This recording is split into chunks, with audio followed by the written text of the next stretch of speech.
So today, my name is Justin. For anybody that's just walked in, my wife Anna Morris, and we come from Washington State. We've been traveling. We sold everything. Anything we didn't sell, we gave away. Anything that nobody wanted, we threw away. Okay, and so we had 3 acres. We had animals. We had sheds full of junk. Okay. Anybody have any junk? Probably not. Okay, some people. And I looked through a box like, oh, I forgot about that. Okay, it's gone because I don't remember having it before I opened that box. So that means we don't need it. And so we downsized, and we've been married 10 years coming up in March, and we downsized to a 10 by 20 storage shed, and it's not even full. And so, very few things and stuff that, kids today, or young people today, they don't value things like we do, like nostalgia and holding on to, photo albums and looking through those and remembering great-great-great-grandma or whatever. Well, I don't remember that far back, but they don't hold on to those things. And so even her daughter is 23. She goes, "Mom, I'm not going to want that stuff." So I'm like, well, I'm holding on to it, and I know my son ain't going to want it.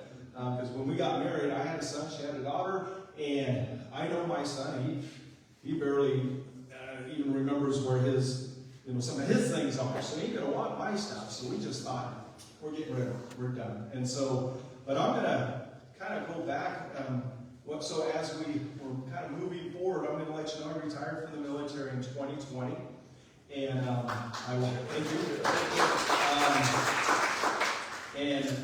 My official date was June, but I had so much vacation built up that I was able to walk out the door in February. And I walked out the door on a Friday, and on Monday I went right to work for the school district as a substitute teacher. I got my degree. And the funny thing is they flat that I know the school the teachers treated as subs like we need them, and I'm like, excuse me, when you want to take a day off, you need them. You need that shit. But most of them were really cool. But that was my plan. 2020 was perfect vision for me. 2019 was coming up. We're getting ready to close. I'm like, hey, Lord, this is going to be a great year. 2020 is perfect vision, which I don't have. I'm like 401 eye and 50 in another. It's funny because I'll have my glasses up here. Because I'm looking at something, and then I look around and say, where's my glasses at? My wife's like, they're on your head. I'm like, oh, there they are. That's how bad my sight is. I can't find my glasses sometimes. But everything was going to come into play. I published my first book. I was retired out of the military, and I graduated with a BS in business administration with a minor in business law. And so everything was coming together. We had it all planned out. All the money, I was still getting paid from the military. We were going to live on, and the substitute teacher was going to go in the bank for the summer. And we were going to live on that through the summer and then start subbing. I was going to stay there the rest of my life. And it was a perfect plan. Okay? And just to let you know, I'm going to be in Proverbs chapter 3. So I give you a heads up so you can get there.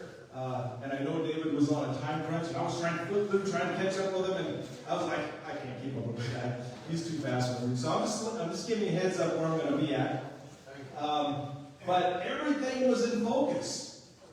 And I'm like, this is perfect.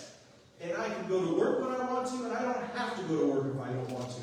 Because as a sub, if anybody's done it before, you can choose the days you want to work and choose the classes. I found out real quick, junior high, forget it. They can just go on a desert island until they grow up and become ninth graders. Man, one day of that was it. 3rd and 4th grade was great for me. I loved that age. And AP classes, advanced program, those kids were focused. And so I loved those classes. And I got to choose. We had a big enough school district that they had 14 grade schools, 3 junior highs, and now they just built a 2nd high school. But it's all farmland. It's way spread out, so it doesn't look like it's a big town. It's just, these have big families, and we are the most saturated in Washington State for LDS. So that should just, that should explain itself right there. Oh, Mormons, the Mormon organization, okay. LDS. Yeah, we have a temple in our town. And so they saturated Moses Lake and huge families, okay? So that'll explain it there. But it was a lot of fun, and I was having a blast. And my wife even said, aren't you going to take some time off? I said, yeah, Saturday and Sunday, and I'll go to work on Monday. And so, and then 3 weeks after that, COVID shut down. Yeah. March 17th. I will never forget the day, because that was the day. I'm like, what is going on? Now my vision is blurred. It's not perfect. What is going on here? And so we're going to read, and I'm going to go through this slowly. I'm an expository minister as well, Stockholm. So the topic is kicked out of the nest. And I'm going to kind of expose the scripture here. Proverbs 3:5. Trust in the Lord with all your heart, and lean not on your own understanding. I had no choice at this point. Because my plan was being completely rewritten. And I was like, Lord, what are you doing here? My plan was perfect. I had this plan. You saw it. And he's like, I got a different one for you. Like, okay. So I'm going to have to lean on your understanding, not mine. Okay? Verse 6, in all your ways acknowledge him. I had no choice. We had to acknowledge him in every step. Because something was always coming up about this, if you remember. There was always something new, or no, don't do that, do this. And you know, we just stayed at home. We didn't really know what was going on. It was kind of a scary thing. And so we acknowledged him. And he shall direct your paths. The path was kind of being directed for us. And so, verse 7, do not be wise in your own eyes. Fear the Lord and depart from evil. And that fear, that whenever, anytime it says fear the Lord, it doesn't mean like you fear a bully at school. How many was ever bullied at school? I definitely was. Right. You're probably the tallest guy there. Okay. He was the bully. Oh, he was the bully. Okay. You guys look almost alike, are you brothers? No? Just Jesus. Okay. All right. I can testify. He was not. Okay. Okay. Well, this fear is the kind of fear that you would have for your parent that you would not want to disappoint. And you want to love, you want them to appreciate what you're doing, because they're going to love you regardless.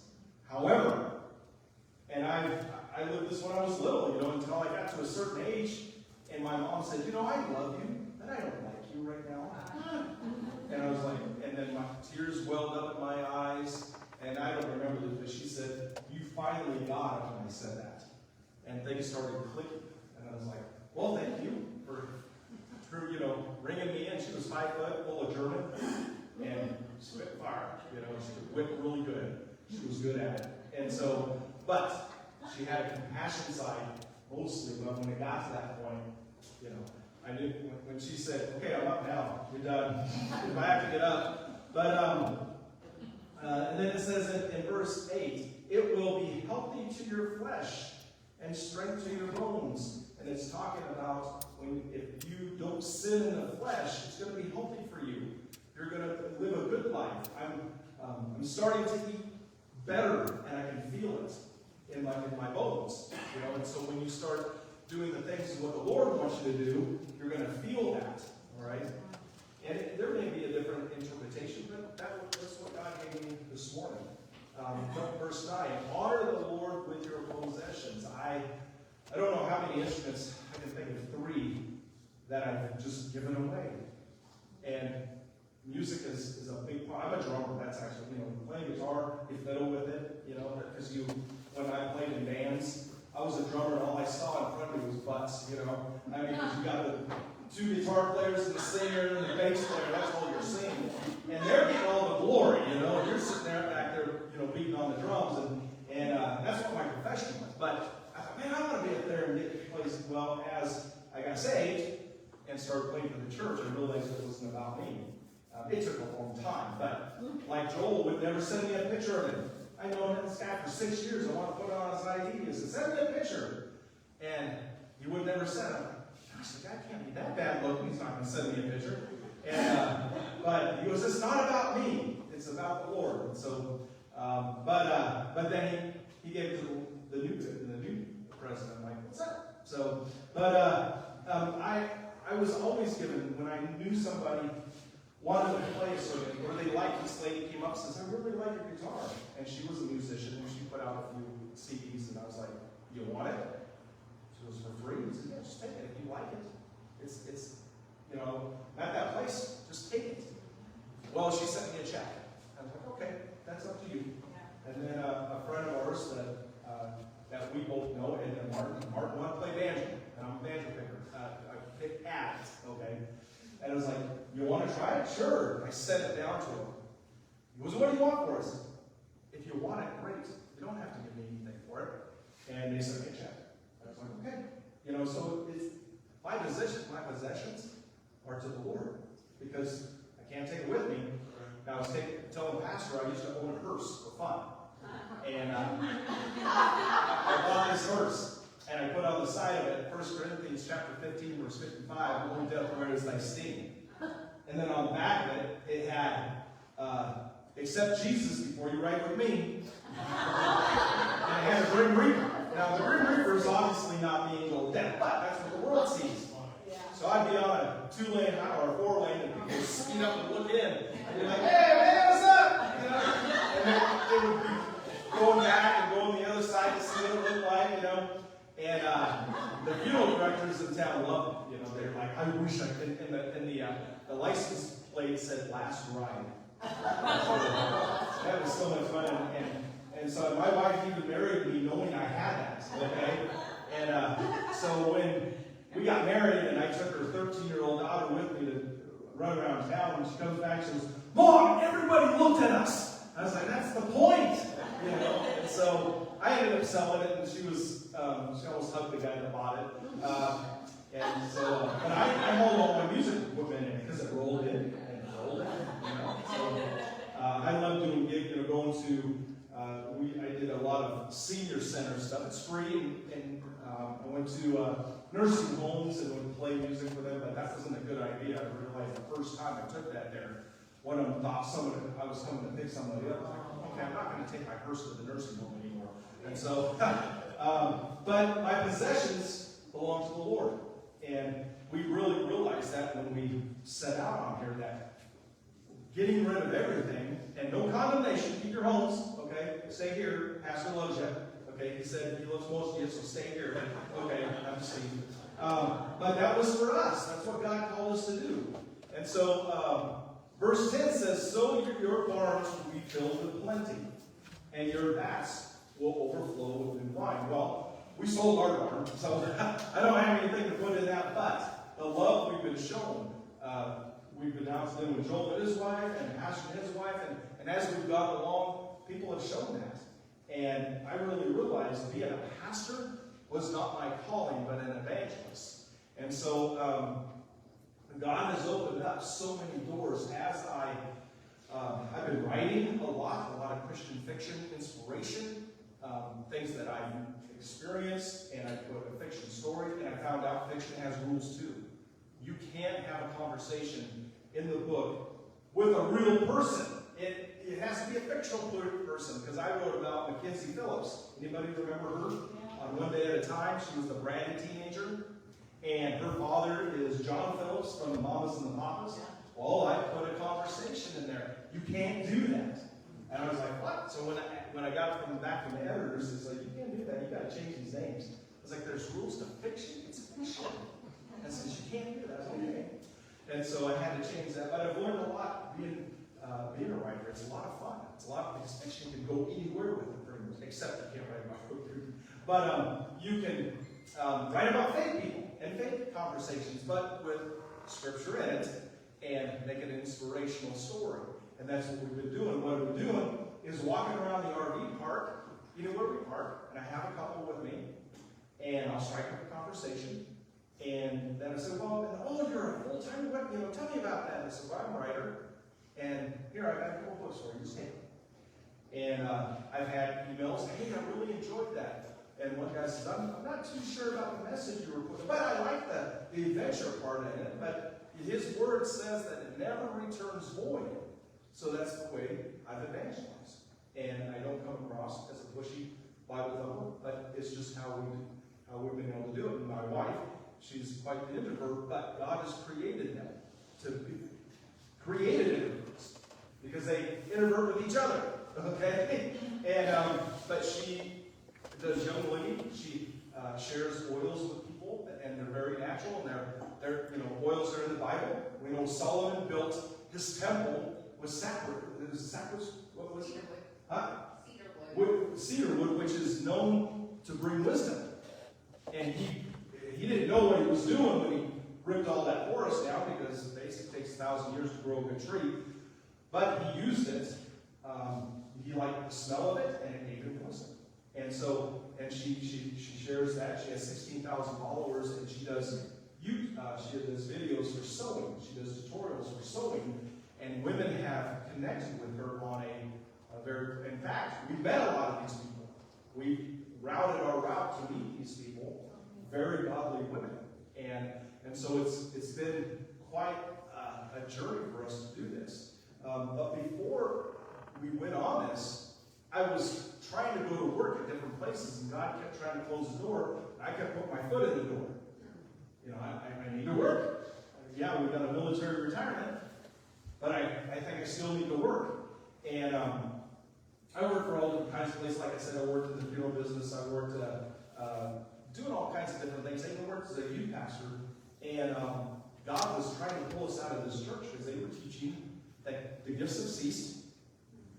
Calvinism is live and well. In other words, if you're not familiar with Calvinism, is God has created, say David,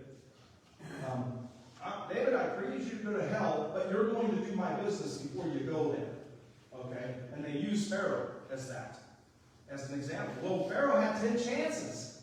Finally, God hardened his heart because he wouldn't turn. And he actually used 10 plagues to attack their 10 gods. But they teach at this church we were going to, and I was like, that's not scripture at all. God says in Romans chapter 10, verse 13, that all might come.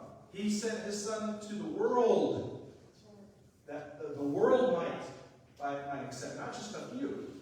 And I couldn't understand. I said, where do you get this theology? Well, it says in Romans 9. I said, did you read on to Romans 10? And did you stop there? And I got a huge argument with the leader of the board, and they're a board-led church. The pastor doesn't lead it. The pastor does what they tell him to. That's not scripture either. And I kept butting heads. And finally, they fired me. And I was like, okay. Well, and it hurt. I had 2 pastors lie against me. And it hurt because you put faith in your pastor. And I was like, I'm out of here. And I was the drummer, and I was the bass player, and when people noticed that Anna and I wasn't there, they were starting to ask questions. And then people started leaving because there was other issues, not because of us, but God said, I told you to leave before this. And I just hung in there. And it takes time to get into a church and play on a worship team in some churches because they want to get to know you. I get that. I had to sit for 6 months when we went over to Calvary Chapel. I was fine with that. I obeyed. And it worked out real well. I became the new pastor when there's 2 Calvary Chapels in this small town. We didn't realize that. But when when Pastor Greg left and went back to Oklahoma, we kind of merged with Pastor Sam, and his church had been there longer. And he asked Calvin, which is the new pastor, to be the assistant because he was dying of cancer. He knew his time was close. And he went on to be with the Lord, and Calvin moved into it and asked me to assist him. And so I was his assistant pastor. And he goes, well, you were leaving in 9 months. I said, I don't know. You don't know that. God might not want to sell our house. It sold 3 days after it was on the market, so we knew that was a God thing of what we were doing. But we were very much in communication. And so knowing what God was, it was kind of like, have you ever had little kids and they play in the little balls in McDonald's, and you're going to get ready to go to a big park, but they don't know it? All they see is they're playing in the fun McDonald's, and I'm like, come on, we're going to go somewhere better. And they're kicking and screaming. And then finally, you know, they're upset. They're mad. Then you get to the big part, they're like, oh, you know, if I would have listened, I'd been, you know, on this one. Well, that's what happened with us. And God had to kick us out of the nest. Now I'm going to kind of give you a fun fact. I did a search on this. Eagles hover over their young at about 3 feet above the nest, like this. Okay? And their little eaglets are looking up the mama and like, what are you doing? Hey, this is what these are for. I'm going to teach you how to fly. Because eagles they don't have that instinct to fly. They have to be taught. And so what happens is then, like in Washington State, we don't have big cliffs, but we have tons of bald eagles. And these people will put these big holes and put a nest up there, or an area for them to nest. And it's not far enough for them to kick out their little eaglets. So they take them up about 400 feet on their backs.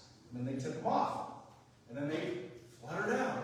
And they'll swoop down, pick them up, and take them up another 400 feet. They'll do this until the eaglets figure out, hey, I'm supposed to do something with these things. And so if you take an eaglet away from its mother, it'd be like a chicken walking on the ground. They would be fully, they'd have the whip feathers and everything, but they wouldn't know what to do with them because they weren't taught. Well, God had to kick Anna and I out. Well, Anna, I think she was pretty much on board with leaving before, but I wasn't hearing it. But God kicked us out of that nest. And he said, this is what I want you to do. Now, see, back when I was 22, I was prophesied over that I was going to be an evangelist. And I was like, all right, I don't know how that's going to work. Because back in the 70s and 80s, when I went to the kind of the charismatic churches, we had all these buses, you know, come, these singing families that would come. Anybody ever seen that? I was the only one? Okay. Well, they all would come by. We'd have a singing group that every 3 months would come and do this tour. You know, that's what they lived on. And the father would get up there and preach, and the sweat would be coming down. You didn't dare sit in the front row because he'd spit on you. Okay. And then they would sing with their families, and they had all these tapes lined up. And every single singing group always had one that was named He Touched Me. And so you could buy one set from one family, and you know they were doing all the public domain songs, so they didn't have to pay royalties. But I was like, is that what I'm going to be like? Get me a big bus and wear polyester suits, blue and orange. And the Lord says, no, that's not what you're going to be doing. I said, okay, well, whatever you want me to do.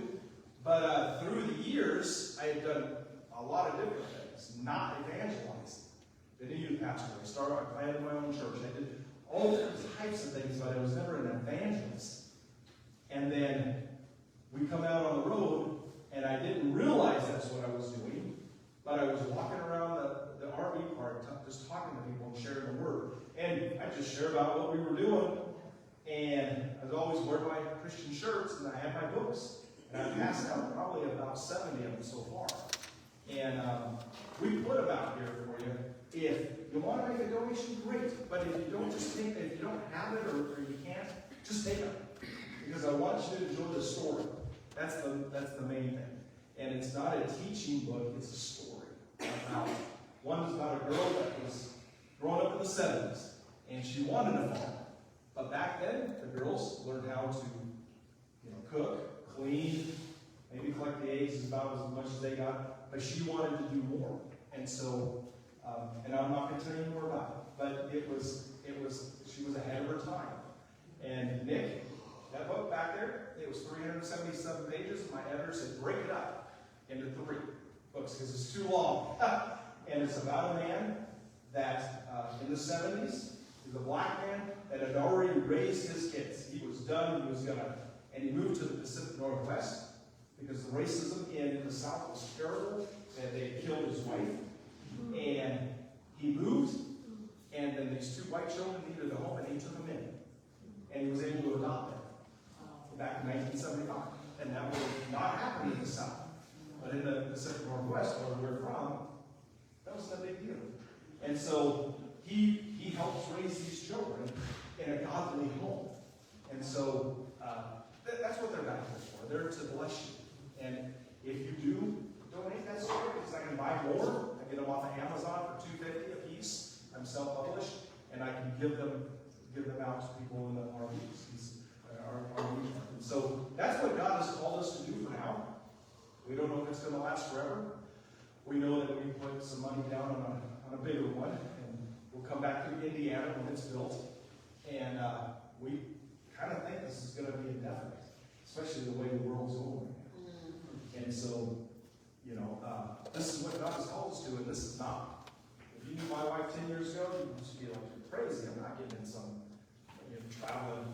You know, it kind of reminds us of that old movie Lucille Ball was in, called Trailer. Yeah.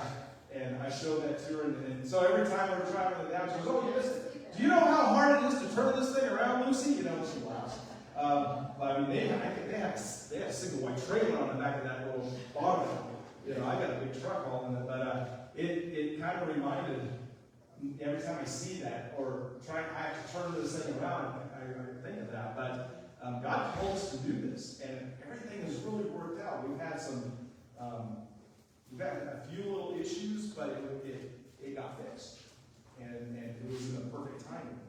And as I travel across, when I know I'm going to be somewhere on a Sunday, I will call ahead, or I'll watch a video, and watch videos of churches to see what they're like and what they're teaching. And Joel had already talked to Pastor, but normally the first thing I look at is how pretty the pastor is. He would have passed. He would have made him.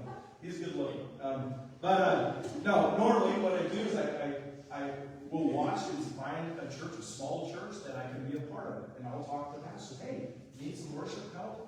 I'd love to come, and we're just traveling through. And we got to do that in Illinois. And we made a connection there. And he said, next time you come back, you're going to preach.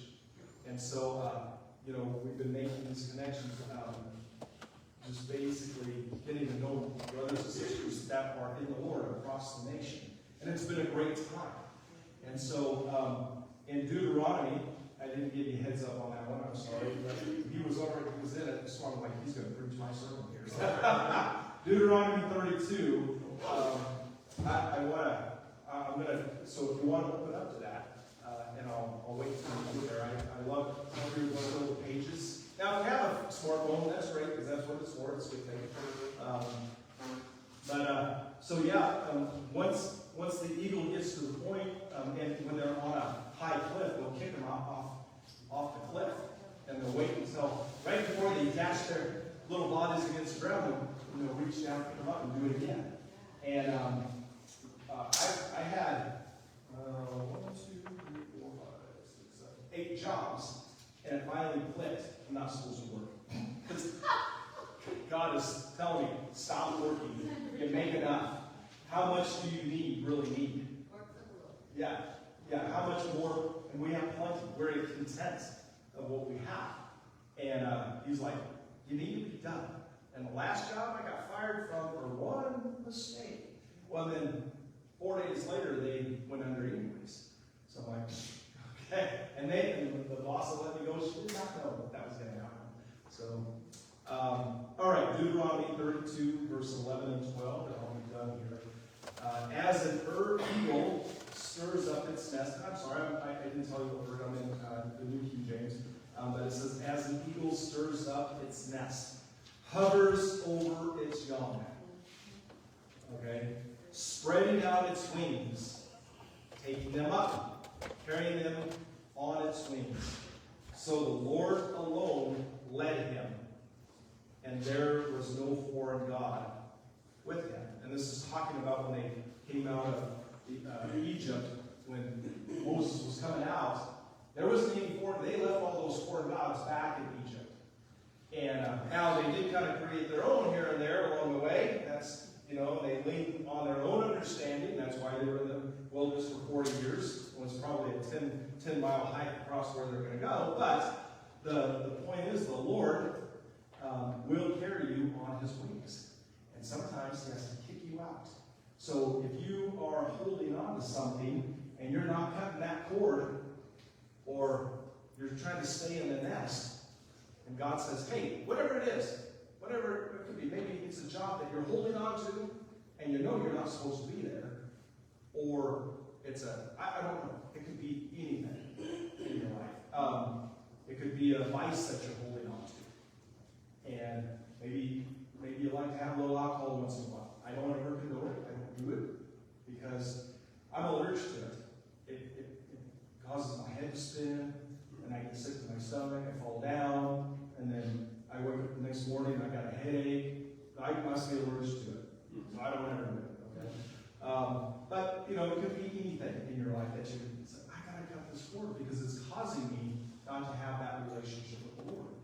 And this is what the scriptures tell us to, you know, God is stirring the nest. And especially today, what's going on. We watched the video. I watched a video where this young girl, about 32 years old, 23, excuse me, sued her mom for giving birth to her. She didn't ask to be born. And she said, my mom should have sought a medium to ask me while I was in the womb. And the judge signed off on it. Well, we got some idiots out there. We got some, you know, there is some people out there just gone way off the deep end. And yeah. And so, you know, God is stirring our nest up. And if you're not where you need to be, it's like you need to cut those cords that you're holding on to. And so, yeah, you know, God's given us music ability, a desire to write. He gave us the income. He's given my wife a desire to connect with hurting women. There's a lot of hurting women in the sewing world. They sew to heal. Yeah. And she's connected with a lot of them. And so, you know, whatever your vice is, or whatever you're holding on to, just trust God and let go. That says, I'm done. I just heard. Let's pray. Heavenly Father, just come to you and praise you and thank you for this time. You know, I wrote a sermon out, but you know, it was all in my heart in the beginning, and you put that there. And I'm just really excited that you have brought us here. Met some amazing people, and I praise you for that. And I pray as you know, people come up for prayer or fellowship, or during fellowship, or as they go home, that you will start ministering to their hearts about whatever they're holding on to that is keeping them from feeling your fullness, that they'll just say, you know what, it's not worth it. I'm going to get rid of it. Just like all that stuff in my garage. You know, if I didn't sell it or give it away, and threw it away. Because you just can't keep holding on to things of the past that's holding us down. And I just praise you for that. I praise you that you're going to minister to these people and just get into their hearts, and because your time is our time here on earth is short. And I just pray that you will stir this nest in this church. In your holy name, amen.